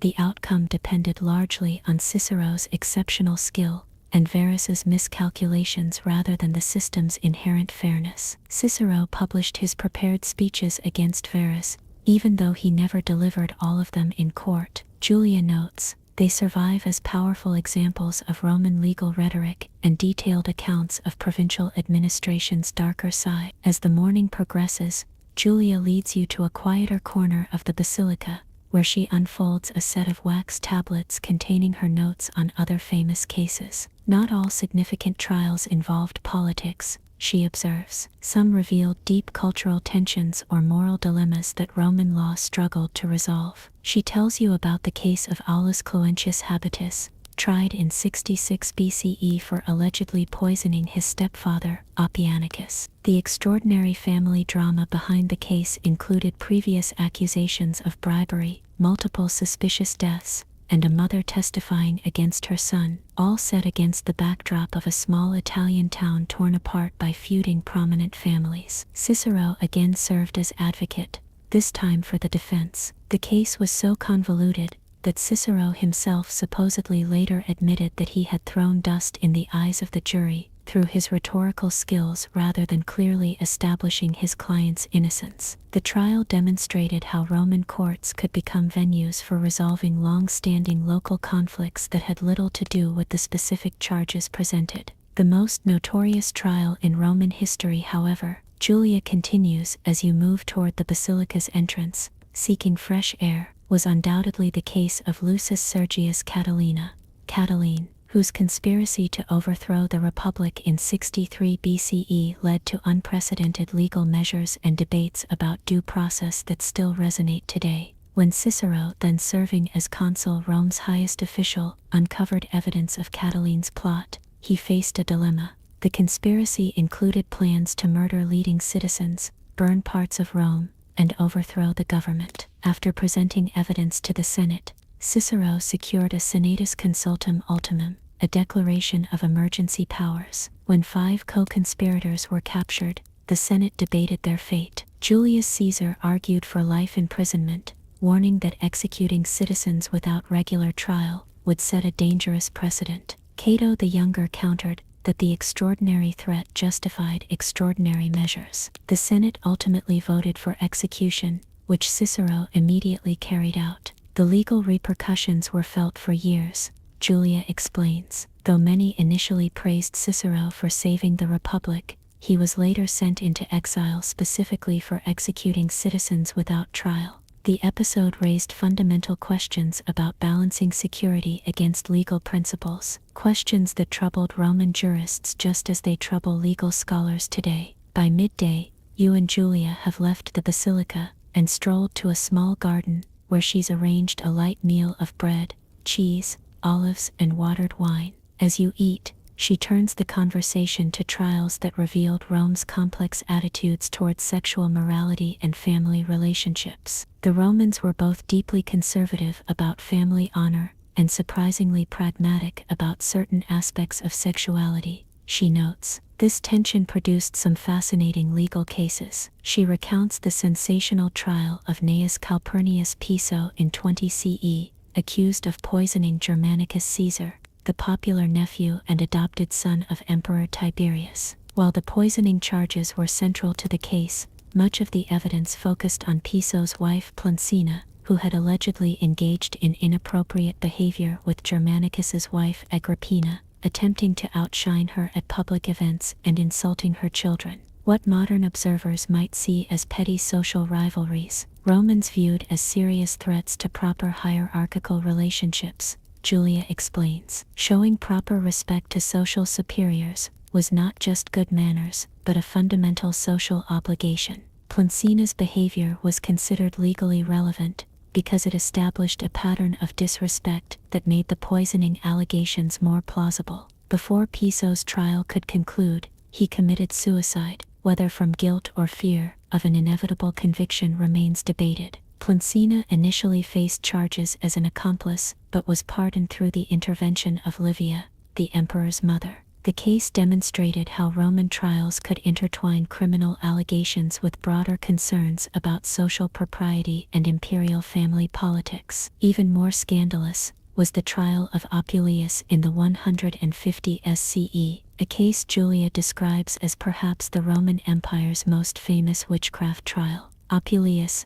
a philosopher and writer, had married Pudentilla, a wealthy widow significantly older than himself. Her family, unhappy about potentially losing their inheritance, accused Apuleius of using magic to seduce her. The trial, held in the North African city of Sabratha, featured extraordinary allegations that Apuleius had conducted nocturnal rituals involving mysterious substances, purchased exotic fish for magical purposes, and kept secret objects wrapped in linen. In his brilliant defense speech, which survives as the Apologia, Apuleius systematically dismantled these claims, explaining the scientific research behind his interest in fish, displaying the supposedly magical object, which turned out to be religious items from mystery cult initiations, and demonstrating his philosophical credentials. What makes the case fascinating, Julia comments as she refills your wine cup, is how it blended legal argument with scientific explanation and philosophical discourse. Apuleius was acquitted,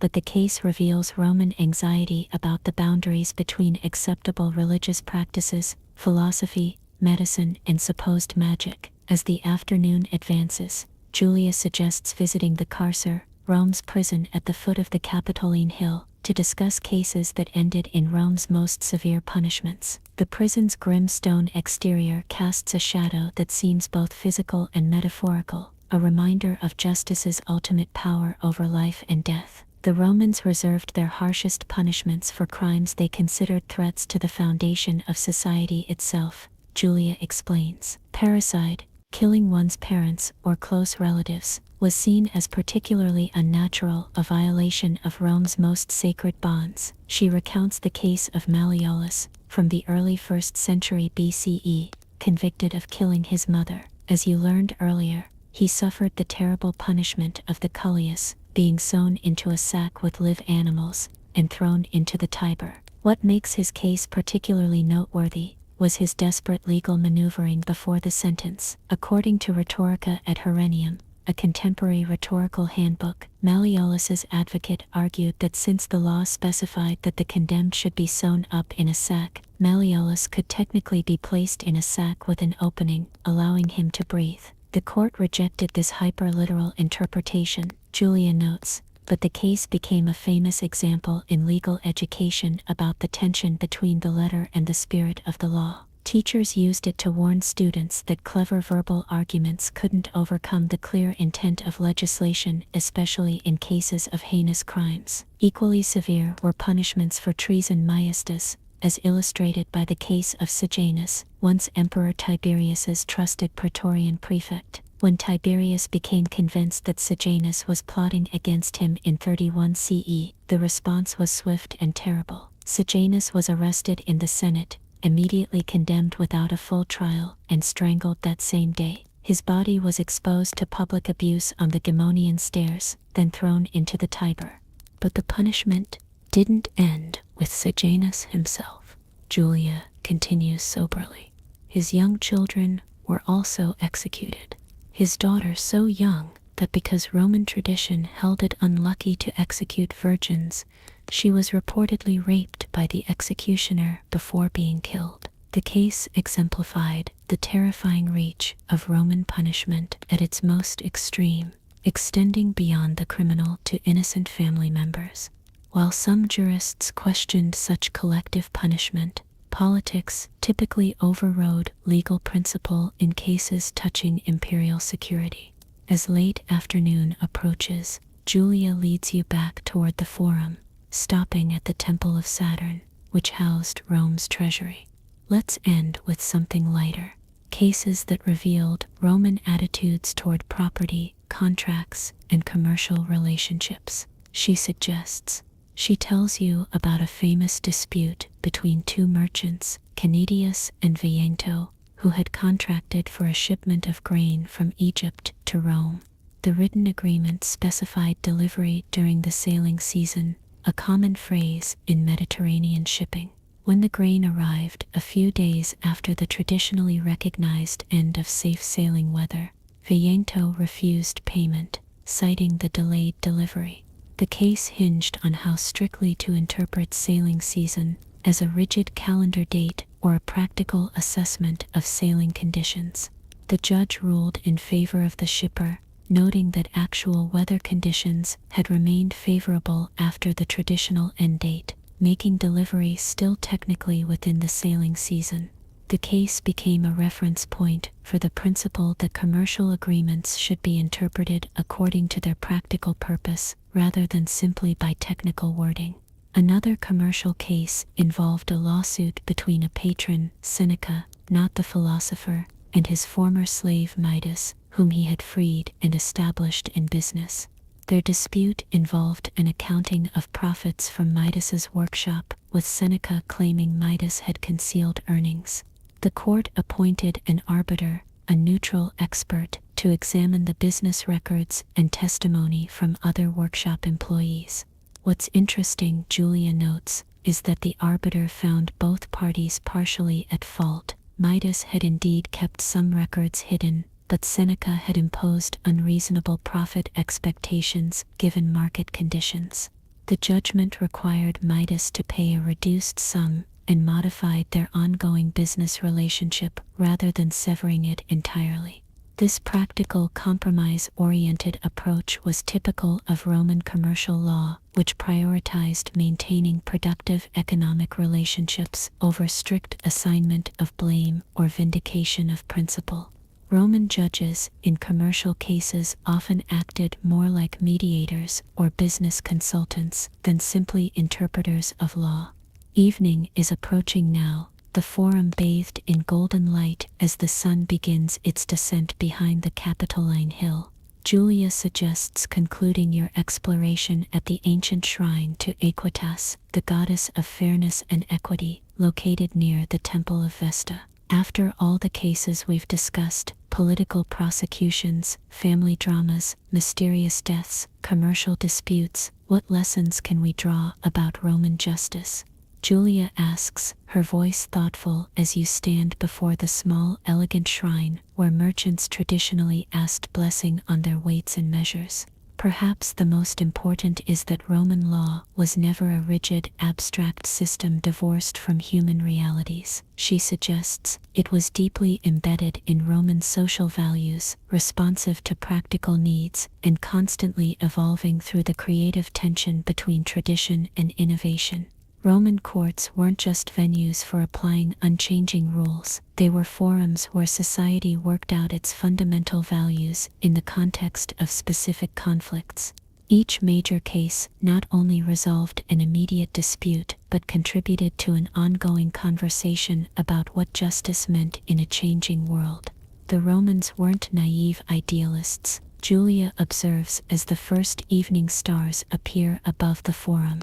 They knew their justice system was imperfect, influenced by wealth, status, and power, sometimes corrupted by bribes or distorted by rhetoric. But they also genuinely believed in the ideal of justice as giving each person their due, in the importance of good faith in human relationships, and in law's essential role in creating a functioning society. This pragmatic idealism, combining high principles with practical compromises, might be Roman law's most enduring legacy. It recognized that justice exists not in an abstract realm of pure theory, but in the messy reality of human society, where competing values and interests must somehow be balanced. As twilight deepens over Rome, Julia bids you farewell, leaving you with a final thought. Perhaps what makes Roman legal history worth studying isn't that they solved all the problems of creating a just society. They certainly didn't. It's that they asked many of the right questions, developed sophisticated tools for addressing them, and left us a record of their struggles that still speaks to our own. Night has fallen completely now, as you make your way back to your lodgings for the last time.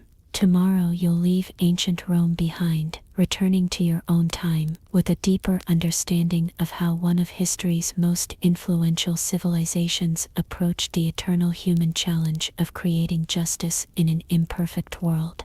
As you prepare for sleep, your mind returns to the many stories you've heard over these days in Rome, the merchant facing flogging for false weights, the senator narrowly escaping conviction for bribery, Cicero defending the Republic against Catilin's conspiracy, Apuleius refuting charges of witchcraft, and countless others whose names are lost to history, but whose experiences shaped the evolution of law. You recall the principles you've learned, the importance of status in determining punishment, the tension between strict law and equitable flexibility, the pragmatic focus on maintaining social harmony, the occasional cruelty and surprising mercy, the constant dialogue between traditional values and changing circumstances.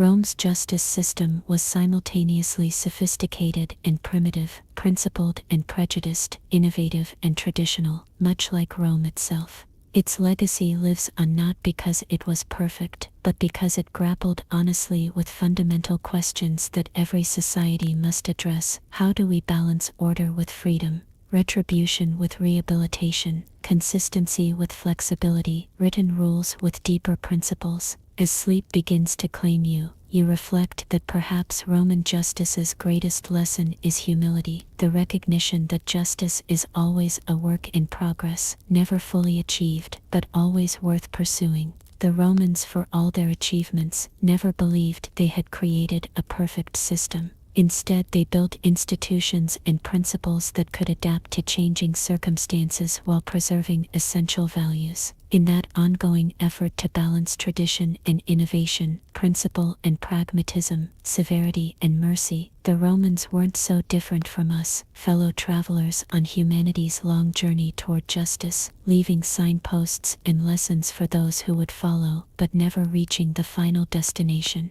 Your consciousness begins to fade, the sounds of ancient Rome, the distant calls of night watchmen, the occasional rumble of a late cart, the soft murmur of conversations from nearby homes, gradually receding. The last image in your mind is the statue of Justitia with her scales and sword, watching over the sleeping city with clear, unblindfolded eyes, seeing the world as it is, with all its flaws and virtues, yet still striving for that elusive balance, and in that striving, that eternal human effort to create order, fairness, and dignity through law. You find a profound connection across the centuries, a shared humanity that transcends time, linking ancient Romans to our modern world in the continuous, unfinished story of justice. Sleep claims you fully now, deep and peaceful, carrying you away from ancient Rome on hidden currents of time. You may leave the eternal city behind, but its lessons remain with you, not just academic knowledge about laws and procedures, but deeper insights into how societies articulate their highest values through justice, while grappling with human limitations and contradictions. Tomorrow you'll return to your own time and place, but you'll carry a piece of Rome with you, its pragmatic wisdom, its fallible humanity, its enduring search for justice in an imperfect world.